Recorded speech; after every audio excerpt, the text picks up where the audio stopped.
not to come and hear me, that's fine. The topic is, to some extent, the result of the inspiration of my late colleague Lynn Landwehr, who looked at sociolinguistic situations. And so she's gets credit for the parts that are good and is not to blame for the things that are not.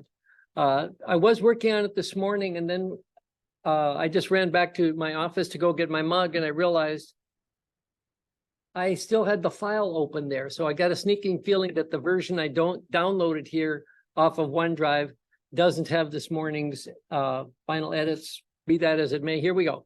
Okay, Cornish, is it dead or alive? Well, where is or where was Cornish? And so it's at the southwest corner of, this is a major error. I said the tip of England. No, that's the whole point of this. It is the tip of Britain. And so the bump that you see above Cornwall, that is Wales. And the northern chunk of that big island is Scotland. And then the top of Ireland there is Northern Ireland. So Charles is not the king of England. He is the king of the United Kingdom of Great Britain and Northern Ireland. And Americans generally, we often offend our British friends by talking about England when we're talking about something much bigger. You know. Okay, so Cornish was Celtic. And it's Celtic like its neighbors. So in Ireland, there in the big island there to the west, they speak Irish, which is, some of them do, and that's Celtic. And Wales just to the north, that is also a Celtic language. Cornwall has never been a bastion of conformity. They have a coast, long coast. So let me see if I can go back a slide. Doesn't have it, but France is not very far from there. The Breton Peninsula. Yeah, that's another Celtic language. Okay. They have a long association with smugglers and law evasion. I love this quote. Perhaps some traders were night traders, in fact, but what was wrong with that? They were honest men. Okay. The Prayer Book Rebellion. This is important. It's not just church history. It has a lot to do with language and identity and the Bible. So Cornwall was conservatively Catholic. But after King Henry VIII, they went from Catholic to being Church of England. Church of England. You notice it's not Church of Britain, it's Church of England. And they are not English. So the Church of England had destroyed monasteries. And then comes the Prayer Book Rebellion, because the prayer book was now in English instead of Latin. They were used to having the prayer book in Latin and nobody understood it. But in 1549, the Act of Uniformity, I love that title. The Act of Uniformity, meaning everybody's going to do it our way, right? So it made it illegal to use the old Latin prayer books from Whitsunday, 1549 onwards. So you are now being told you are not allowed to use the Latin prayer book. You must use English. But the parishioners of Sandford Courtenay compelled their priests to revert to the old Latin service by force. Well, then officials came to enforce this, and there was a fight, and a guy named William Hellions was killed by being run through with a pitchfork. So, I don't know what kind of church you go to, but I don't think anybody brings pitchforks to my church. But he was killed. Come on, button.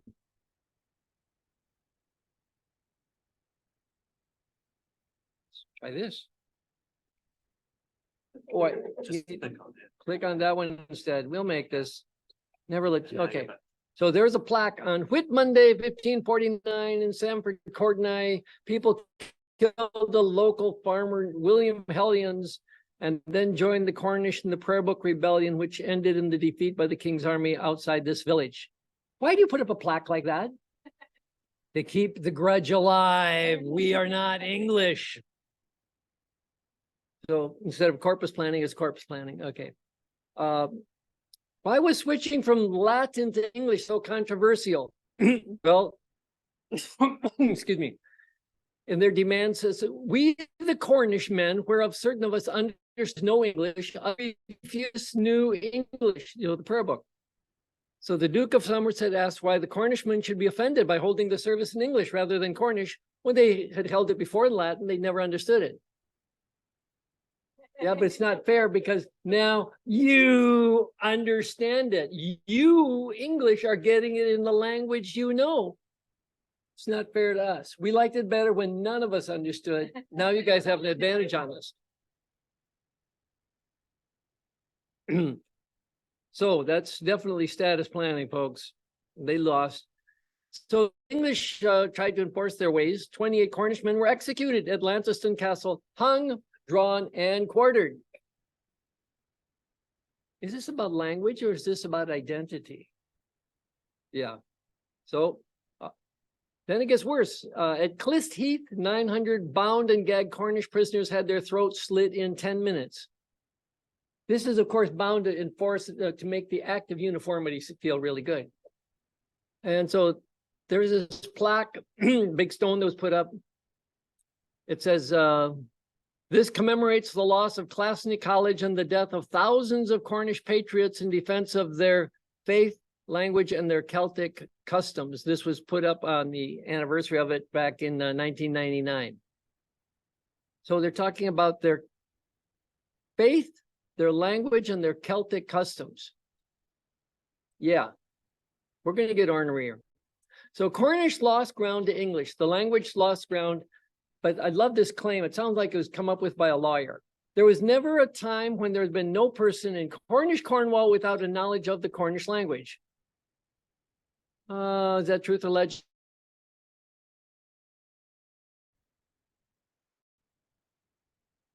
According to legends, her last words were translated, "I don't want to speak English." And so this is a monument that was put up marking that event. And yeah, so among themselves in the late 1800s, he lived till at least 1914 in Zinor. And Zinor is the little red tip way, way, way down at the very tip. So stop and think. Bunch of kids speaking among themselves in Cornish. I got a sneaking feeling it's probably more like Pig Latin games, their parents weren't speaking Cornish very, as a matter of, normal conversation. So they would have had very restricted knowledge of whatever bits of Cornish language they were using. So language continuity. Well, is this really true? Never been a time when there's been no person in Cornwall without a knowledge of the Cornish language. Maybe. Okay.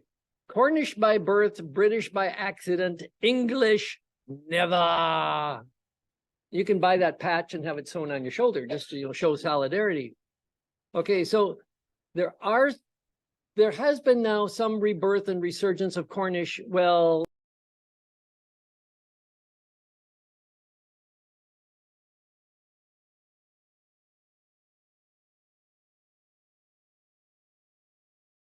yeah, right. And at the bottom says there are a small number of second language speakers in Canada and Australia. Well, that's 16th edition. You check the 17th edition, and no, they realize, there's nobody still using it as a native language. But you notice at the bottom it says New Testament, 2002, 2004. 2 New Testaments. How many native speakers? None. It might be about identity rather than we need this language so we can understand scripture. Okay. If you're going to revive a language, what form of the language do you revive? Okay, that's not a trivial question. There's nobody here to tell us exactly what it was like. And as we know with any language, the way it was like 300 years ago is not the same as it was like 500 years ago. So they started having this language revival thing. Between the 2 world wars, a number of key organizations got established, like we're trying to revive Cornish identity and language.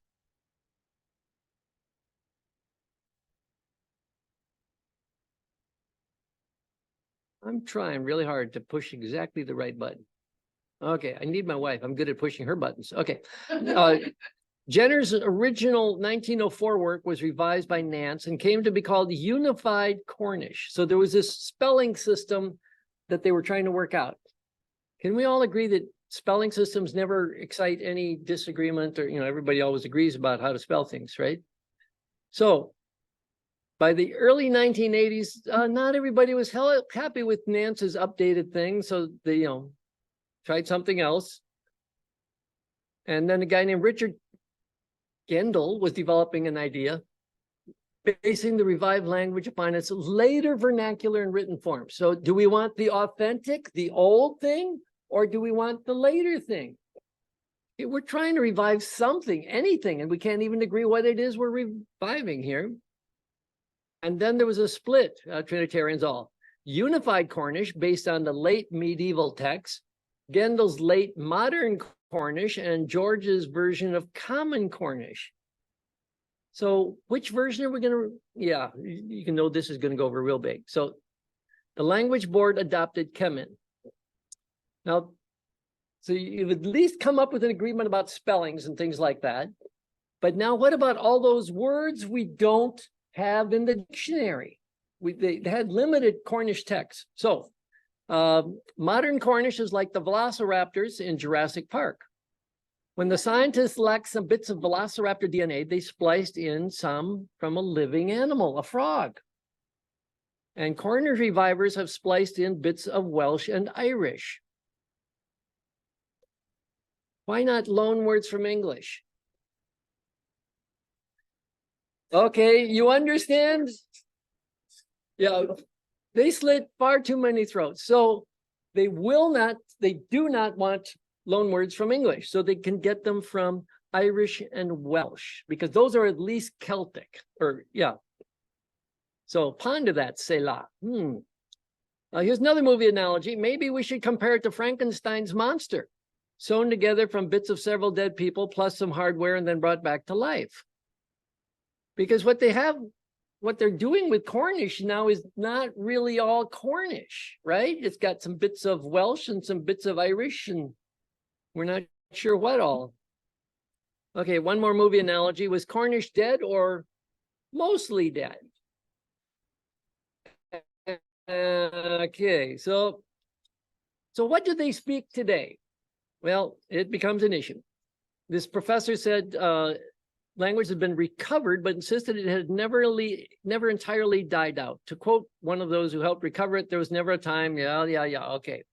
But the collection of clergymen and antiquarians, I don't like to have Bible translation team referred to as antiquarians, who helped reconstruct the language, were helped in their efforts by John Davy, a schoolmaster, and Zenor, the last person with sufficient knowledge of the old tongue to speak it. He died in 1891, is said to have kept his ability alive by speaking Cornish to his cat. Now, this is not a full form of the language. It couldn't have been. That is, he doesn't have at that point the ability to talk about reconciling people who are at odds with each other. He doesn't have the way to talk about, trying to, the difference between trying to potty train a kid and trying to go to the doctor to talk about the same bodily functions. Like this poor guy, he was left with a limited amount of language, but he could still talk to his cat. Okay, corpus. This is the body, what you have for the language. Sorry, little technical something sneaked in here. Needs a dictionary. And how about some other books like, hey, Cornish is fun, or The Hound of the Baskervilles, and Form and Content in Revised Cornish. That's an exciting book, I know. And Cornish Bards from the North Cornwall area. This is about all there is to read, folks. There isn't a lot out there. Okay, so first reading book, and then there's Alice's Adventures in Wonderland, The Lioness Stone, and Around the World in 80 Days. Ooh, hey, I like the world. Around the World in 80 Days, fun stuff. But now we have a problem. Who is us? Who is us and who is them? And they used to know who is us and who is them, because them was the English and we is the Cornish, but there wasn't a roadblock to keep out them. So now there's 3/4 of the people living in Cornwall do not have Cornish roots and identity. So even if you look around our population today, you know, at your neighbors and such, you realize 3/4 of these people don't give a rip. They haven't inherited that grudge. Okay, so 2002, the first complete Cornish New Testament, yes, translated by Nicholas Williams, was dedicated and released, and they had a ceremony at this chapel. And the text included, to be authentic, the Gospels and things that had been published earlier. So you realize we now have this problem of we have older forms of the language and newer forms of the language, but we're lumping it all and binding it as one book. And then in 2004, publication of the Cornish New Testament by the Cornish Language Board. You'll be very pleased to know it's translated from the original Greek. We haven't got any of those old, you know, lumpish things that were done from Latin. We now have the original Greek as our source. Competing New Testaments, that's not going to sell well, right? Okay, so public reaction for the second one here. So this is the Coracle, the newsletter put out by the Diocese of Truro, and they're celebrating the New Testament dedication. And at the top, beginning of this paragraph, it says, at the Reformation, the Bible was translated into Welsh, but not into Cornish, and scholars believe this was one of the crucial reasons why Welsh survived as a living language and Cornish ceased. So this is a big deal about ethnic identity, right? Okay, but this is also from that same newsletter, you know, the one you had right there. The cathedral, not a venue one would associate with sport, let alone one of strength, holds a Cornish wrestling competition in the close. Which part of the, what is a close in a Anglican church? Do you know? It's anything that's within the gated walls that can be closed at night. Oh, okay. So it's the grass and grounds around the cathedral. The grassy knoll. Okay, so they're having Cornish wrestling competition. Yes. And it's part of the Unseth now 2004 celebration. And there's also going to be a tour of Cornish saints in the cathedral. Did somebody say ethnic identity? We are having Cornish wrestling in church, and we're having a tour of Cornish saints. Cornish wrestling, I had to look it up. You wear this sort of sturdy jacket of used to be leather, then also canvas, and that's all you can grab. You grab that garment and then you try and twist each other around and you can kick each other. Oh, sounds manly and fun. Okay, here's the 2004 version. And then, at last, finally, the complete Bible in 2011. I'm sorry, no, complete Bible in 2017. I'm sorry, that was a typo. So they got the complete Bible and lots of people bought it. Now, how many is lots? Okay, so there's a guy used to be an SIL, he's retired, and he identifies himself as a Cornishman. And so I emailed him and I said, so how many people are using this? And he says, nobody. He calls himself a Cornishman, and he says, you know, this is just sitting on people's shelves. But it would look very impressive on your coffee table, right? Now, my guess is that somebody bought it saying, every day I am going to read a verse. And then probably every week I am going to read a verse. Just keep it dusted on the coffee table. That's my guess. That's my speculation. Okay, is scripture the best way to revive a language? I don't think so.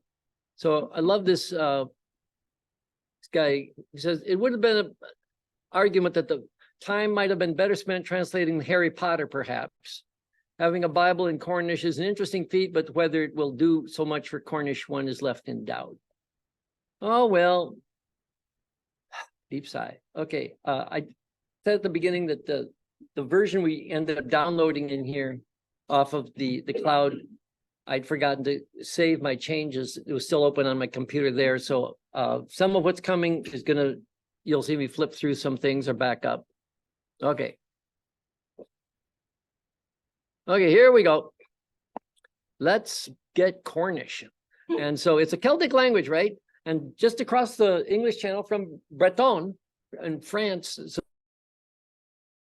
the ones wearing blue are from Cornwall. The ones wearing white are from Breton.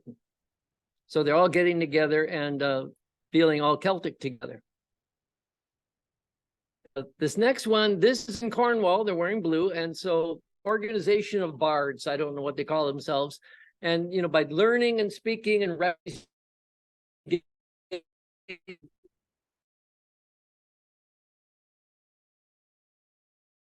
stuff. The lady there, not wearing the bling, in the lower left-hand corner, wearing black, she's getting the award for having written the best Cornish poem that year. And this is Europe, so we're going to have a hymn sing in Cornish. And you have a Celtic harp. Yeah, great stuff. And at the end of this, the bards, all of these people in blue, they swear an oath of loyalty to Cornwall, our motherland. Each bard is in contact with the sword of King Arthur by putting their hand on the shoulder of the bard in front of them. Like we're all having a warm ethnic fuzzy, right? We're all feeling very Cornish.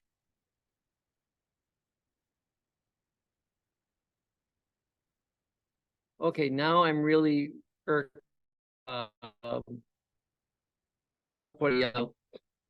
on my my changes. Okay, so at this point I'm going freestyle. I'm getting away from the PowerPoint. So what do you do when there is a small community of people who are still speaking the language? And is that worth doing Bible translation for? And I brought out, I have the Pennsylvania Dutch New Testament. And there is a Pennsylvania Dutch Bible. Now, there are people using it, but you can't help but think that maybe the last person who will ever be a speaker is already born. But that there has been enough interest in Pennsylvania Dutch used by Amish and Mennonites and such that they have done a Bible recently. I had a student in my class, at that point we only had the New Testament, and he says, yeah, when I was a kid, that's what we used at home. He says, I don't use it anymore. He says, I use English. But he says, but my dad still uses it. And I was curious, yeah, does your dad use it because he can comprehend it better or because it gives him a warm fuzzy? I don't know. There's also, some of you have heard of the Sea Islands Creole, also known as Gullah, off the coast of Georgia and South Carolina. And is it still a mother tongue? According to what I was able to find in the ethnologue, yeah, there still are some people who would identify as, I am a native speaker of Gullah. Yeah, I speak English too. But there is also the question of the continuum between them. I was surprised to find out that Clarence Thomas, Justice Clarence Thomas of the Supreme Court, is actually a native speaker of Gullah. And he says, one of the reasons why I don't talk so much, you know, he's famous for not asking questions. He says, as a kid, because I spoke Gullah, I learned not to talk too much because people would mock me. Some of you may know the name Audie Cornish. Used to be on National Public Radio. Now she's on CNN. I heard her speaking on NPR once. She had gone back home to visit. And she was rhapsodizing. Oh, the food was great. The music was great. She went to church. And it was great to, you know, sing the songs and whatever. She didn't mention, you know, the Gullah New Testament at all. But, you know, of course, I wanted to know, did they preach out of it? You know, who knows? The question, you know, was it worth doing for them? And I'm not here to say yes or no. I am here to say sometimes translations are done because of identity issues. Sometimes they're done because of comprehension issues. And I got a sneaking feeling that the Gullah New Testament was not because there were that many people who needed it to comprehend it, but maybe they would read it and like it because it's us. There's also the Hawaiian, what they call it, the Pidgin English. Okay, it's actually a Creole, but never mind, we won't split that here. There is the New Testament out called the Jesus Book. They may have finished the whole Old Testament. I don't know. Yes. They have? Okay. The Good and Special Book. The Good and Special Book. Okay. And if you try to read it, you start thinking like, This is just bad English. Okay, and a couple of words, I don't know what they are. Okay. But there's actually a couple 100,000 people who identify as native speakers of Hawaiian Creole. And there's scripture for them. And again, will the people be using it because they finally get it in a way that they comprehend? There may be some that they say, yeah, it's easier to understand. But also identity is going to be a big issue for issues like that. Now, I had to bring this. This is the Heilige Schrift. Just a second. It's a old family Bible in Norwegian. And I really wish I had my slide of it coming up. It's Den Heilige Schrift in Norwegian. And in my great-grandfather's time in Wisconsin, they argued about whether they should have church only in Norwegian or should they also have an English service every week. Well, an old man got up and says, well, we have to have church in Norwegian because Norwegian is God's language. And we know that because the Bible is in Norwegian. You gotta love it. So there it is. Published in 1890 in Chicago. Why Chicago? Well, some people wanted the Norwegian Bible because of comprehension. I'm sure there were lots and lots of people who bought things like this or received them for their weddings and things like that, that it really was a comprehension issue. But a lot of it was the identity issue. And that's not all bad. You know, what translation of scripture will get you reading it? And, you know, for certain people, it's all about comprehension. For other people, it's all about identity. And there's various things in between. This is one of those various things that's in between. It's called the Aussie Bible. Well, bits of it anyway. And somebody put this in the boutique. Man, I grabbed this as fast as I could. Okay, so here's a sample, and this is Parable of the Good Samaritan. A certain bloke was taking the Jerusalem road to Jericho. A bunch of bushrangers attacked him, stole his dough, and left him as good as dead. A bigwig from the temple happened to pass by, took one look at the bloke, crossed the road, and hurried off. Another official who was on the road that day did the same. Then a really ordinary bloke, a grubby old street sweeper you wouldn't look twice at, passed by and felt really sorry for him. So he used his first aid kit to patch him up, put him on his old nag, and took him to the nearest pub and took care of him. We're laughing. But apparently the guy who did this, Kel Richards, was hoping that it would at least intrigue people to get reading scripture. Okay, you may laugh at they put out a Bible study book to go with it, okay? But the idea was to get people into scripture. But okay, we talk about native speakers and whatever. I don't know about this group, but it was deliberately done to, you know, to do that kind of an audience. This is called the Black Bible Chronicles. It was done by an African-American mom in Philadelphia because she wanted scripture to be more relevant to her kids and to attract her kids, her teenagers. This is from the beginning. It's called World Up. Now, when the Almighty was first down with his program, he made the heavens and the earth. The earth was a fashion misfit, being so uncool and dark, but the Spirit of the Almighty came down real tough so that he simply said, lighten up. And that light was right on time. Okay. She was so excited, she gave it to her kids, and they said, Mom, you know, the intonation, Mom, nobody talks like that anymore. So what's it like to try and do a translation for a language that doesn't have any native speakers? Okay, you know, like that's an odd situation. And you can see her motivation and you can see her kid's response, you know, but it was a nice try, Mom. She went on to do a few New Testament passages as well. Okay, I keep looking for my other props. This is the part of the 1901 American Standard Version. This was when they just had the New Testament done. It doesn't sound like anybody you know. Okay, just opening it random here at Luke. And he began to speak unto the people this parable. A man planted a vineyard and let it out to husbandmen, and and went into another country for a long time. At the season, he sent unto the husbandmen a servant that they should give him the fruit of the vineyard. Was that done for native speakers of that language? That dialect of that language? Nobody, I don't think even, way back in history ever talked like that.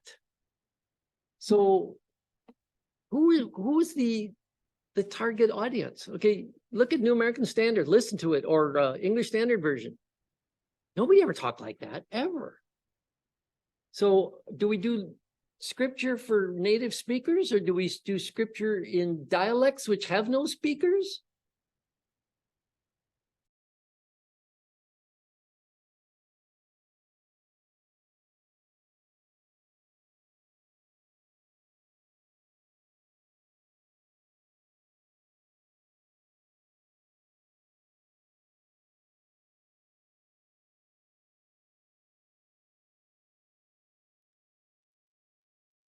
Pete, you're muted.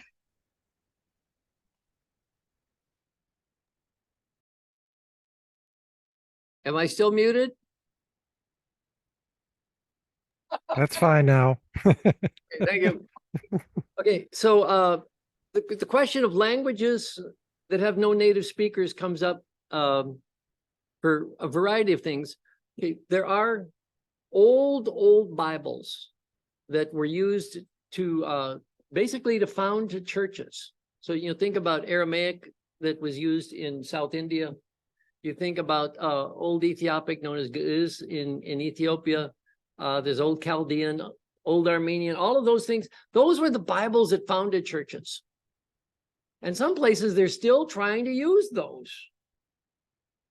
Not such a great idea. If you remember my academic forum about a year ago, up until early 1900s, the Greek Orthodox Church was still using the Septuagint and the Koine. That's like what Jesus and the apostles had, that kind of a thing. So there was scripture without a native speaker. Wow, that's no good. And okay, that's the founding translation, but then you come further forward and you find things like the Martin Luther German translation, the Spanish Reina Valera, the Portuguese, whatever that's called, the Russian Synodal, the King James, all of those things, old Bibles, but they still wanted to, they're still very prestigious, even though, again, there's no native speakers who talk anything like those, but still they're held up as big things. So the whole question of creating translations or using translations where there's nobody talks like that, that's an interesting situation. But it's easier to answer. In Ethiopia, we had a team of surveyors went out and they found the last speaker of the Mesmes language, the last. And they asked him, well, do you speak it with anybody? He says, no, I haven't spoken it for 30 years. Well, what happened 30 years ago? My brother died. His father was the last Mesmes speaker, basically, but he wanted his kids to still speak it. And so he was the last of the kids in the family. He was about 80 years old. And they said, did you teach it to your children? He says, no, why would I? Mom was Hadia. The whole town was Hadia. And so Hadia is basically his mother tongue. He hasn't spoken Mesmes for 30 years. And even then, the Mesmes he had was only just the kind of language that you would speak within the family. Dad and your siblings, that's as much Mesmes as you ever heard. So again, your vocabulary was limited. You didn't know how to do anything formally and all of those kinds of things. And I got an email. I wish I'd saved it. I do not remember who sent it to me. Somebody says, somebody there should sit down with this guy and help him to record some Bible stories so he could listen to them in his mother tongue. No, he didn't know the language very well. They asked him some word lists and they asked him to tell a story. He had to keep struggling for language. So yeah, he was the last person ever who spoke the language, but it wasn't really his mother tongue. Hadia was. And so somebody wanted us to, have him record stories so he could listen to them. Actually, his mother tongue was Hadia. The whole town's Hadia. There's a Hadia Bible out there. He doesn't need to, create and listen to Bible stories in this language that he doesn't really remember. You understand that somebody had the wrong idea. I guess they thought that, you know, that Musmus was the only thing he could speak. No, you can have mother tongue, multiple mother tongues maybe, and you'll be multilingual. There was another language this one was, quote, discovered. There were rumors that it was out there, but nobody had ever collected anything.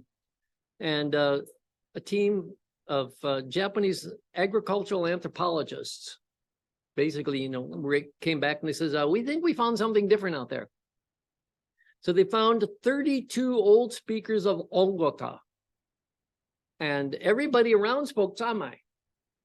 But there were these 32 old people, all of them grandparents and such, who still spoke varying amounts of Ongota. Okay, so the word got out that, yeah, new language, and, you know, the ethnologue had it, 32 people, and then it got reduced to, a report went out that there were 12, and then there was another report that there were 8. And I got an email, and again, I wish I saved, I don't remember who sent it to me. They says, hey, earlier I read that there were 8 speakers, but now it's 16. It's growing. You guys should do Bible translation. No, somebody just, you know, by the time you get down to 8, your language is not coming back.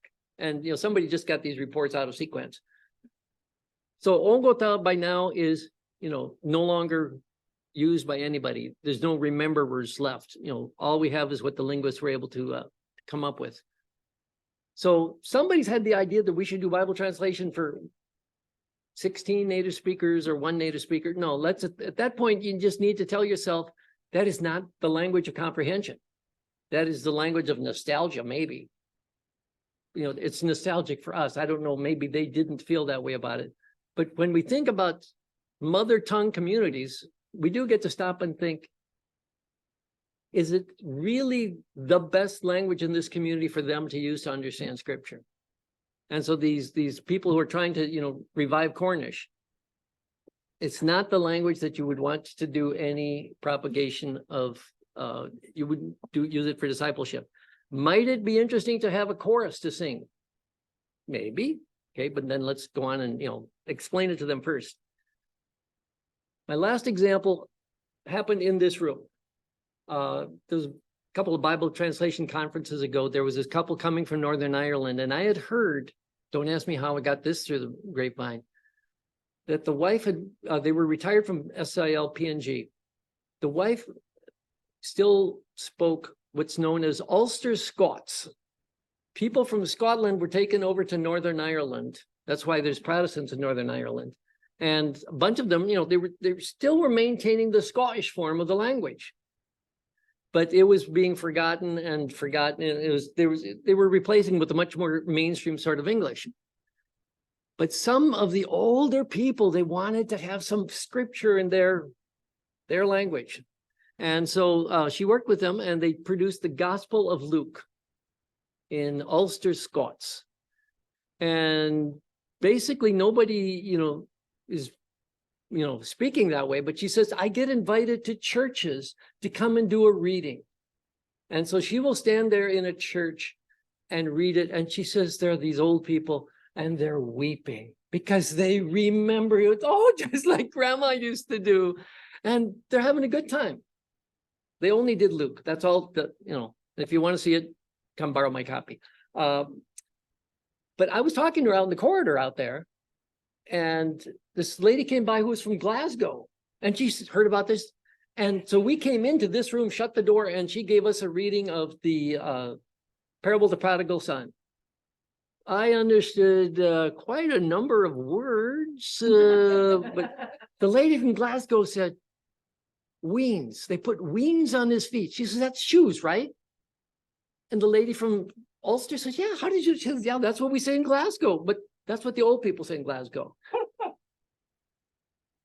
Back in the 1500s, somebody translated the New Testament into Scots English. It wasn't printed until early in the 20th century. It just lay somewhere. And then I remembered that there was somebody once in Ethiopia, PhD, Bible translator type, international translation consultant, all that sort of stuff. he was having that for his devotions that year. I said, that's not the way you talk. He says, oh, but I can hear grandma talking. You know, it's one of those warm, fuzzy kinds of things. Is it worth doing warm, fuzzy translations? Inga.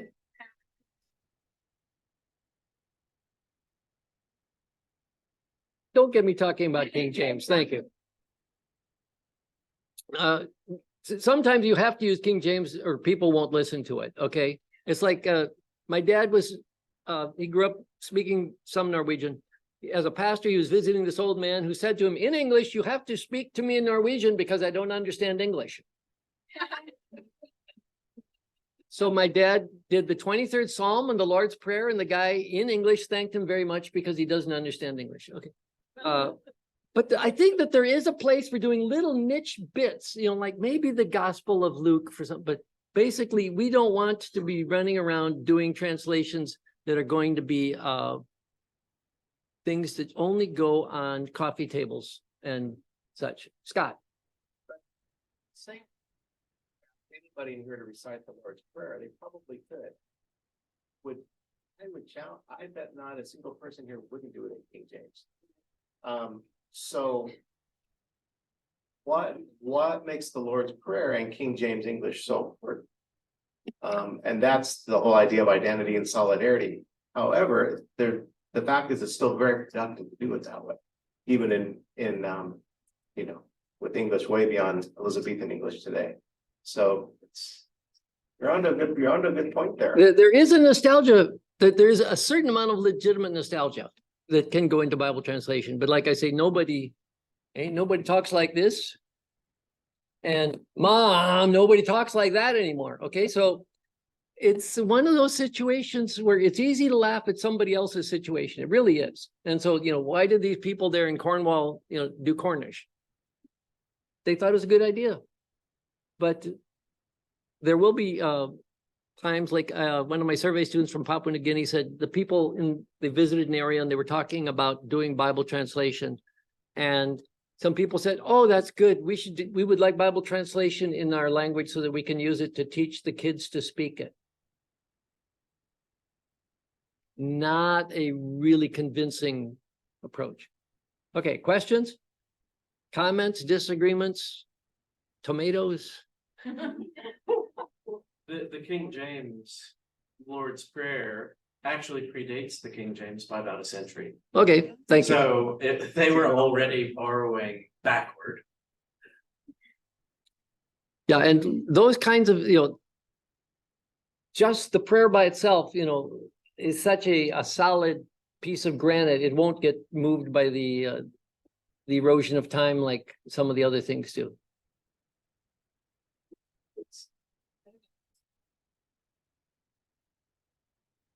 Speaks one, because it is so archaic, and the other because it was so vernacular that it was hung up on a simplistic generation. So indeed, nobody speaks like that, and that's not like there were probably centuries of literature in that language. And I think part of the difficulty is we have to aim somewhere in the middle, which is not so vernacular that you have to retranslate everything. And that people know, oh wow, this is a Gen Z Jesus or something. But then on the other hand, you don't want him to sound old and stuck up. And that does depend on the language community. Because in Arabic, they have this similar difficulty where nobody's a speaker of written Arabic. But if you're going to write the Bible and have a written form of it, people will very often reject, particularly in evangelistic settings, they'll reject anything that's not more literate. Yeah, the whole question of how many languages is Arabic, yeah, that becomes a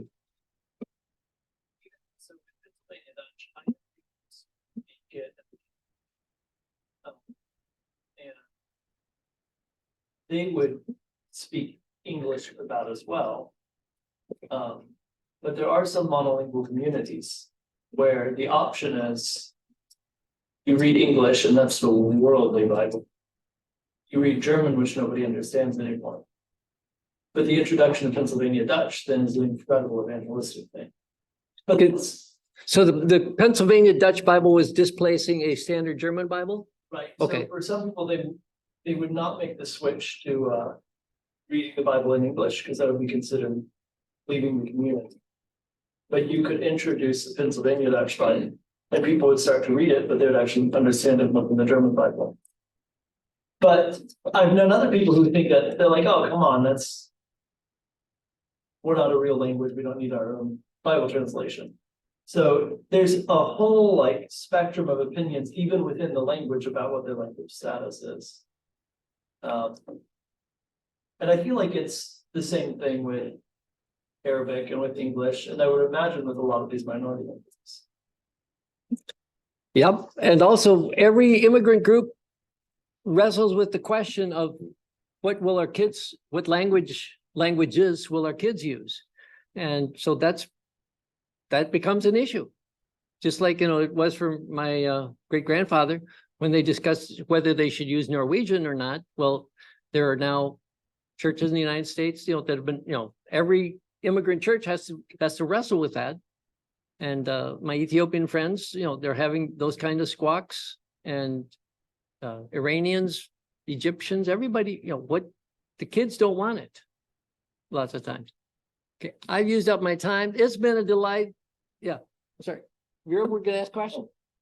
Sorry, I was just gonna say, there were Bible translations or portions done in Sanskrit and into Pali many, many centuries after they stopped being spoken by any native speakers. And the idea was in India, Brahmins would be able to translate from the Sanskrit into their native language. And in Buddhist areas like Burma, the monks would be able to translate from Pali into their native language. So translated into an archaic language so that, Because certain people knew those Yeah, archaic okay. languages, but not native. wow. Yeah, there's always something new. Thank you. So in a couple of weeks, we're gonna have Katrina. Very good.